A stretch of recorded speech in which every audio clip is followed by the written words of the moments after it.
El 2020 fue un año que lo cambió todo. Nada de lo que pensábamos que iba a ser terminó siendo. Fue un año que cambió nuestros esquemas, que volteó patas arriba al mundo y definitivamente nos trastocó la vida. Para bien, para mal, es un caso de cada quien. En general, sabemos que al mundo no le fue muy bien. Sin embargo, cómo nos las arreglamos en ese periodo es fundamental. Ahora bien, llegó el 2021. En Venezuela está este dicho que dice año nuevo, vida nueva. Pero, ¿hasta qué punto es realmente posible hacer esto? ¿Hasta qué punto podemos hacer borrón y cuenta nueva de nuestra vida? Sobre esto hemos hablado en otros episodios, pero ¿qué nos dejó el 2020? ¿Qué aprendimos de este año? ¿Y cómo encaramos ese año 2021? Sobre eso, este episodio 46 que inaugura la nueva temporada de Fuera de Consulta. Vamos.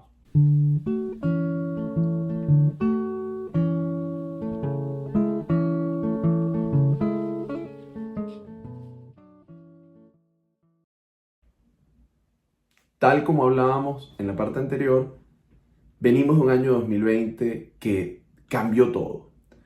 Y digo cambió todo porque no estábamos preparados. Algunos habían anticipado la posibilidad de que nos enfrentáramos a una pandemia y que el mundo debía tomar cuidado. Evidentemente esa gente no se le escuchó a tiempo y después cumplen como ese efecto de profetas. Pero sin meterme en detalle, creo que es clave decir que sí, nadie podía anticipar que este año iba a ser lo que fue. Nos quedamos en casa, las relaciones se transformaron, pasaron a darse a través de pantallas, de Zoom. A la mayoría de los países del mundo les tocó cuarentena. En Venezuela nos tocó lo que ya veníamos trayendo más la cuarentena.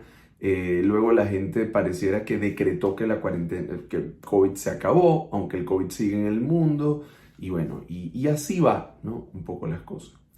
Quiero hacer y dedicar unos minutos a hacer un pequeño recuento de lo que fue el 2020, porque pienso que es fundamental siempre pensar de dónde venimos. Y no quiero con esto hacer un recuento de hechos, fíjense, inclusive me planteaba la idea de decir, bueno, ¿cuáles fueron desde mi perspectiva los eventos que marcaron ese año? Pero fueron tantas cosas que definitivamente creo que es muy difícil poder resumirlo todo. Y creo que más allá de los eventos individuales que a cada uno nos pueden haber ocurrido o a nivel global, sobre todo tenemos que pensar, es un poco lo que pudimos haber aprendido o no. Porque más allá de esas pendejadas ligeras que se dicen en redes sociales sobre autoayuda, sobre coaching y tal, y no tengo nada en contra de que la gente consuma herramientas que le sirvan o que haya otras personas que compartan su experiencia. No, de lo que sí estoy definitivamente y rotundamente en contra es cuando pretendemos simplificar la vida a fórmulas genéricas que le resulten a todo el mundo. Ahí sí, mire, no importa lo que usted haga, no importa el campo de la actividad vital a la que te dediques. Si tú generalizas en fórmulas sencillas, aparentemente mágicas, que son para todos, ya para mí está descalificado, porque la vida es compleja. Y si algo nos enseñó este año es eso. Hay una complejidad en la vida que no podemos desconocer. Entonces, creo que hay un mensaje como esparcido de si tú quieres, tú lo puedes, si tú quieres, tú lo decretas, si tú lo decretas, sucede. Y bueno, evidentemente la vida es mucho más retadora, pero a pesar de eso, yo sí creo en que la forma en que nosotros encaramos las dificultades marca un cambio drástico en los posibles resultados que vienen detrás de esto. A ver, siempre podemos tener problemas en la vida y de hecho creo que hay que aprender a convivir con el caos. En algún momento le dedicaré un episodio enterito al tema del caos, que es un tema que me apasiona. Pero, volvamos al punto. Siento que nosotros podemos mirar los problemas como limitaciones y en esa medida que los miramos como limitaciones, bueno, nos quedamos un poco sufriendo, rumiando, martirizándonos, bueno, viéndonos afectados porque definitivamente hay problemas que trastocan nuestra vida. Pero, y esto es una opinión súper personal, cuando yo miro el problema, ni siquiera me voy a atrever a decir como una bendición, es una cosa de cada quien, como una oportunidad de aprendizaje. Muchas veces los problemas son oportunidades no electivas, ¿sí? Es decir, no decidí de pronto, y eso habría que verlo, porque a veces inconscientemente tomamos decisiones, o a veces inconscientemente nos involucramos en cosas, o conscientemente nos metemos y después nos hacemos los locos, pero partamos de la idea de que un problema imprevisto es algo que yo no calculé. Y que como no lo calculé, bueno, en el fondo no es como cuando yo voy y me apunto a una clase universitaria sobre un tema. Es decir, yo estoy decidiendo que quiero aprender sobre esto. A veces los problemas son situaciones que nos ponen frente a nosotros la oportunidad de aprender, pero sin haber pedido aprender. Y bueno, y nosotros tenemos ahí como el desafío de decir, ya, ajá, y entonces, ¿qué hago con ese aprendizaje? O sea, ¿qué hago con eso? Porque hay una situación que voy a tener que resolver, una situación de la que me voy a tener que ocupar. Y yo tengo dos opciones.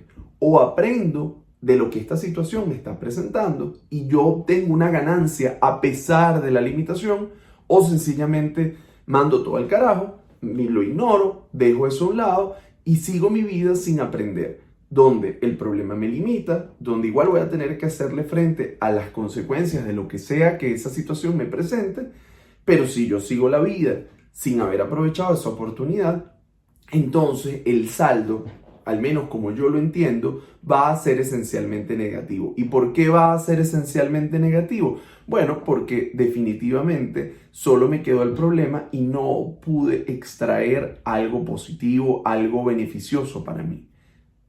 Por esto, y hago todo este dibujo de esta situación, para decir que para mí el año 2020 fue un año de aprendizaje, un año en el que no pedimos la posibilidad de enfrentarnos a todo esto, pero nos tocó, llegó, tú lo quieras o no, tú lo hayas decidido o no, el COVID, la pandemia, la crisis global, la emergencia mundial, te tocó. Hay a quienes le tocó de manera más directa, perdieron familiares, perdieron sus empleos, vieron desmejoradas sus condiciones de vida y hay inclusive algunos temerarios que en medio de todo esto lograron reinventarse, lograron ingeniárselas y sencillamente crecieron, paradójicamente crecieron.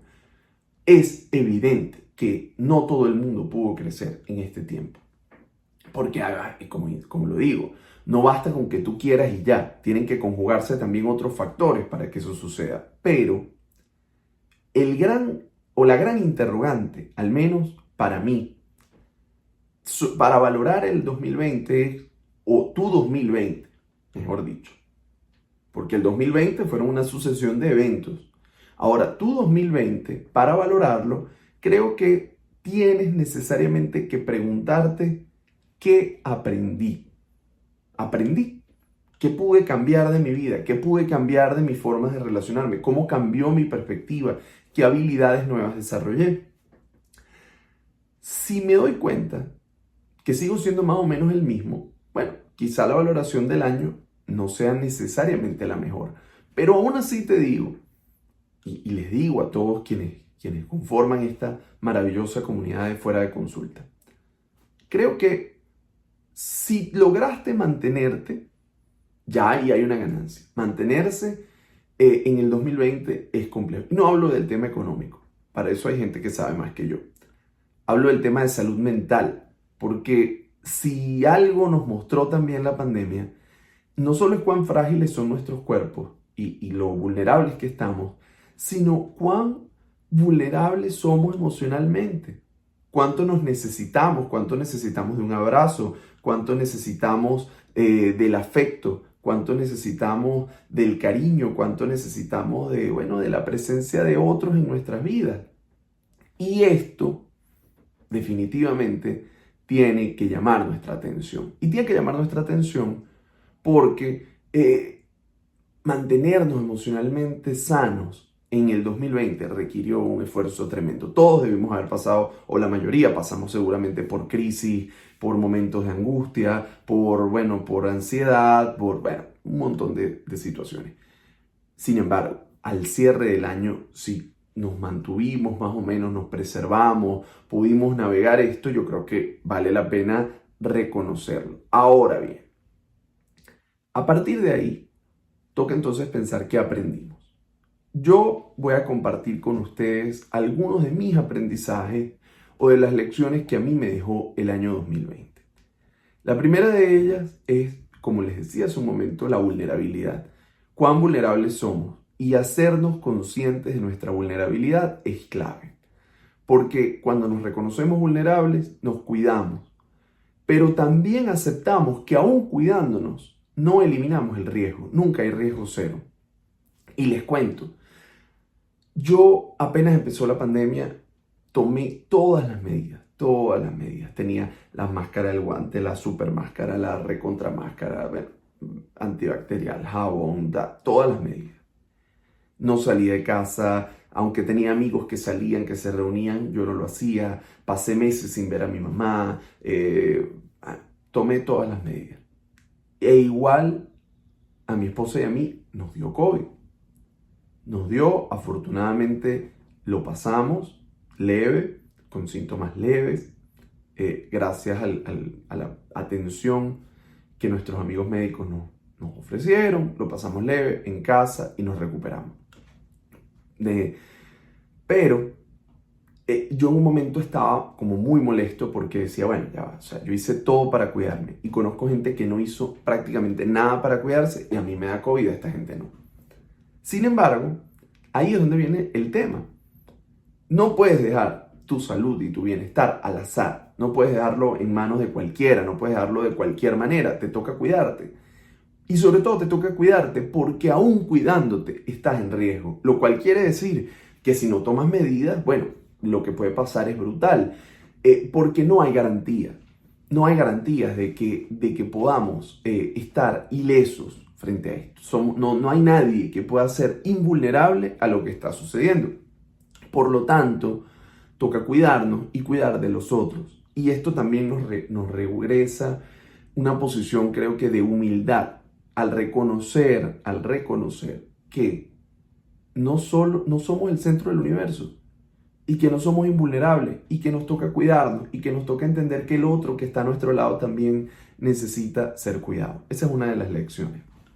La segunda, y esto, oye, sacudió mis bases porque yo soy un tipo bien organizado y de pronto todo lo que uno podía planificar se veía trastocado.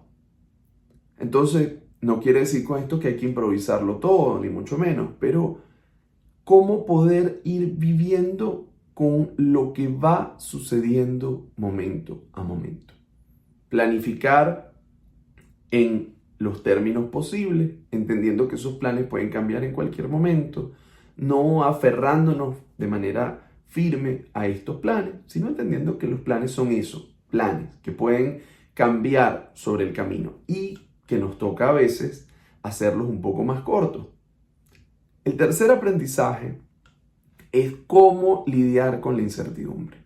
¿Por qué? Porque la incertidumbre es como la gran palabra detrás de todo esto, porque implica que no sabemos lo que va a pasar, pero creemos que eso que va a pasar potencialmente va a ser negativo. Y bajo esa premisa, entonces nos toca a nosotros ¿qué hacemos? Porque además el futuro no ha llegado, está por llegar, pero tampoco podemos decir, bueno, solo me concentro en lo de ahorita porque evidentemente hay que tomar previsiones, pero en ese difícil balance, cómo también nos reconectamos con lo que está pasando a nuestro alrededor, cómo nos reconectamos con nuestros semejantes, con lo que tenemos al lado, con nuestra vida, cómo Además, la mejor manera de encarar el futuro es ocuparnos de lo que está pasando aquí, porque la paradoja del futuro es que pensando en él, preparándonos para él, por lo general nos perdemos lo que está pasando ahora. Entonces, ¿cómo cambiamos la perspectiva para tratar de gestionar lo que puedo gestionar? Asumiendo nuestros límites. Y creo que los límites también, como un quizá cuarto elemento, son clave porque el trabajo se metió en la casa, el teletrabajo, empezamos a trabajar ahora muchas más horas de las que estábamos trabajando para quienes pudimos conservar nuestros empleos de manera remota.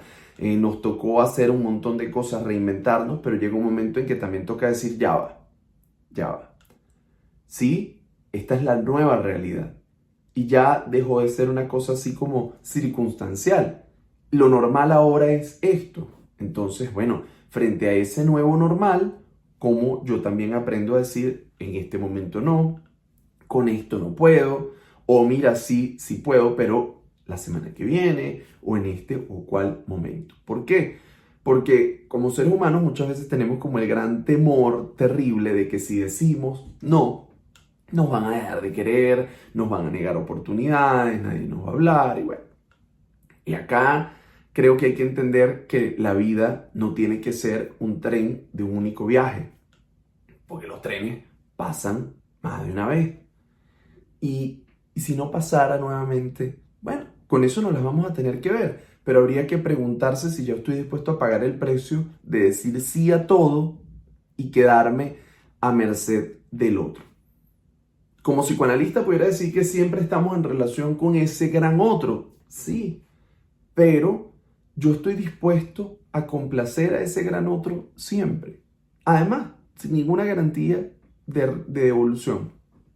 Bien, creo en ese sentido también que la quinta cosa que quiero compartir con ustedes tiene que ver con la importancia del autocuidado. ¿Qué tiempo dedico para mí? Y no lo hablo desde esta mirada ahora como tan centrada en uno mismo, en una cosa medio narcisista, de mi propio placer. No, no, no solo eso, sino realmente qué estoy haciendo por mí. Es decir, me tomo un momento para descansar, para meditar, para hacer ejercicio, para compartir, porque en la cotidianidad pareciera que para eso no hay tiempo, pero sí tenemos tiempo para perder en contenidos que a lo mejor no siempre nos aportan algo. Vean, métanse en sus celulares y vean el tiempo en pantalla, cuánto tiempo pasan consumiendo contenidos, pero no se toman ese tiempo para, aunque sea media hora al día de ejercicio, media hora al día de meditación o de lectura o de otras prácticas. No quiero decir que no sea sabroso, chévere compartir o consumir algunos contenidos. Fíjense que quienes están escuchando este episodio ahora mismo, si tú lo estás haciendo, estás consumiendo un contenido digital, pero bueno, esperaría yo que fuera un contenido que te agrega valor, que te agrega algo a tu vida. Pero, insisto, creo que hay que encontrar y crear esos espacios de tiempo para preservarnos. Nos parece lógico con un carro que hay que llevarlo a hacer ese servicio, que ese servicio y ese mantenimiento es clave porque si no el carro se va a dañar. Pero no pensamos en el mantenimiento y en el servicio que debemos hacer a nosotros, que nos debemos, ese cuidado que nos debemos como personas y que nos merecemos para vivir bien, ¿sí? Para vivir sin sufrimiento, para vivir de una manera plena. Bien, estas son como 5 cosas que a mí me dejó el 2020. Pero voy a la pregunta con la que comenzábamos el episodio. Ciertamente podemos comenzar un año nuevo como una vida nueva. Si ya sigues este episodio, este podcast, probablemente sabrás que en general creo que no hay tal cosa como borrones y cuentas nuevas. Creo que venimos de una vivencia, venimos de una experiencia y no nos podemos dar el lujo de descartar lo que hemos vivido. Por tanto, podemos emprender nuevas formas de vivir, pero no una vida nueva. Porque nuestra vida viene cargada de lo que hemos sido, de lo que hemos aprendido y de lo que somos. Y con esas herramientas, con esa vivencia, con ese bagaje, es que vamos a encarar el año nuevo. ¿Podemos pensar nuevas formas de vivir? Claro que sí, bienvenidas las nuevas formas de vivir. Ojalá podamos todos incorporarlas. Una vida nueva requiere volver a nacer. Y eso ya entra en el terreno de las especulaciones metafísicas. Y si usted cree o no cree en eso, es un problema de cada quien. Ahora bien, encarar el año con nuevos hábitos, encarar el año con nuevas maneras de relacionarse, es una aspiración legítima. Pero no viene con un cambio en el calendario, no viene con una única decisión. Implica pagar el precio de los cambios, de las renuncias, porque toda elección implica una pérdida. Supone esto asumir cotidianamente la toma de decisiones, el esfuerzo, pero no tiene por qué ser además visto como un esfuerzo siempre en clave de sufrimiento, porque también de esto se va a desprender probablemente bienestar o mejoras en nuestras condiciones. Ahora, lo que sí hay que entender es que es un proceso cotidiano, es un proceso del día a día, de decisión por decisión, y en el cual podemos tropezar en el camino, pero si tenemos claro hacia dónde queremos ir, podemos rectificar ese rumbo y avanzar. Es como una dieta. Si usted hace una dieta y ya al primer tropiezo que tienes con la dieta lo abandonas, efectivamente vas a estar igual o peor que antes. Si en el proceso de esa dieta te saliste en una comida, bueno, lo importante es que en la siguiente retomes. No para demostrarle nada a nadie, sino para poder generar ese cambio que tiene que ver contigo. Entonces, quiero cerrar este episodio diciéndoles que los propósitos, las resoluciones de año nuevo no son para demostrarle nada a nadie, sino para cambiar aquello que valga la pena cambiar. Si tus propósitos y tus resoluciones son para demostrarlos en redes sociales, probablemente vas a seguir siendo la misma persona con los mismos hábitos y con la misma vida que llevabas el año pasado, con los retos que nos trae este 2021. Entonces, vive para ti. Comparte lo que te dé la gana en redes sociales, es válido. Pero pregúntate qué es lo que pesa más, si el like o efectivamente el deseo de vivir la vida. Bien, esto es todo por este episodio número 46 de Fuera de Consulta. Los esperamos con muchas ganas en nuestro canal de YouTube, Fuera de Consulta, en nuestro Instagram, Fuera de Consulta, Twitter, igual. También pueden seguir mis redes personales, @AbelSaraiva en Instagram y en Twitter, donde vamos a estar compartiendo también siempre contenidos, reflexiones y demás. Bienvenido este 2021, bienvenidos ustedes a este espacio que seguiremos alimentando a lo largo del año. Nos vemos en una próxima oportunidad.